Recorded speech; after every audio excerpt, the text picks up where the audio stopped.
Donc, vous voulez bouger le texte, l'agrandir, le bouger. Bon, si vous voulez évidemment bouger tout ça avec la texture qui bouge, c'est pas difficile, il suffit de mettre tout ça dans un groupe, c'est facile. Par contre, si on veut garder la texture ici qui ne bouge pas et le texte, lui, va bouger, il va falloir ruser. Vous allez devoir activer le calque de texte, tout simplement. Il n'y a pas de pointillé, vous n'avez pas généré de sélection. Et avec l'outil de déplacement, vous allez tenter de le déplacer. Seulement, il se passe quelque chose de bizarre, c'est que le calque du dessus s'active. Est-ce que vous le voyez ? Est-ce que vous savez pourquoi le calque du dessus s'active? Et là, je vais faire un CTRL-Z, j'annule, je remets l'arbre en place. Pourquoi est-ce que quand j'active le calque de texte ici et que je prends l'outil de déplacement pour le déplacer, là, ça a marché, visiblement. Ah, il y a des choses bizarres, hein.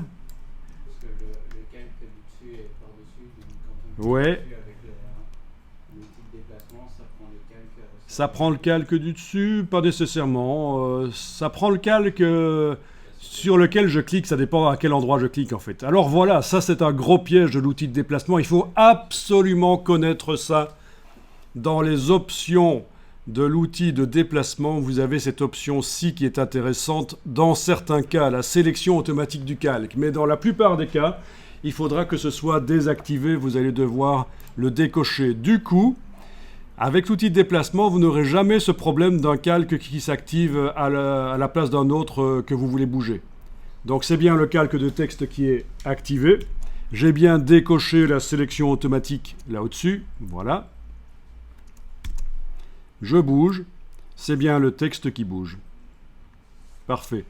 Mais, et donc, pour bien faire les choses ici, vous devriez d'abord jeter le masque à la corbeille, supprimer, activer le calque de texte, vous le bougez, vous le mettez à l'endroit que vous voulez, la police de caractère que vous voulez, transformation manuelle si vous voulez, c'est donc CTRL-T sur le PC, Command-T sur le Mac, avec la touche Alt, en prenant une poignée du coin, vous allez pouvoir l'agrandir par son centre. Voilà, vous validez la transformation manuelle. Bon, et puis après, il faut faire en sorte que la texture ne soit visible qu'à l'endroit où il y a le texte, en fait. Hein. Donc, c'est là qu'on génère, avec la touche CTRL et PC aux commandes du Mac, on génère la sélection, on active le calque ici et on lui ajoute le masque. Donc voilà une solution pour faire cet effet de texte partiellement visible. Et c'est des choses qui, en mixed media, sont intéressantes, parce que vous avez un effet de destruction, d'usure, qui est très intéressant. Après, est-ce que le calque du dessus avec l'arbre est intéressant ou pas? Il a surtout été mis là pour montrer que techniquement, il est possible d'ajouter même d'autres objets qui apparaissent à l'endroit où se trouve le texte, qui lui-même n'apparaît qu'à l'endroit où il y a des pixels dans la texture de le calque de base de l'écrêtage. Bon, voilà. Si vous voulez, vous pouvez enregistrer ça à côté pour vos archives.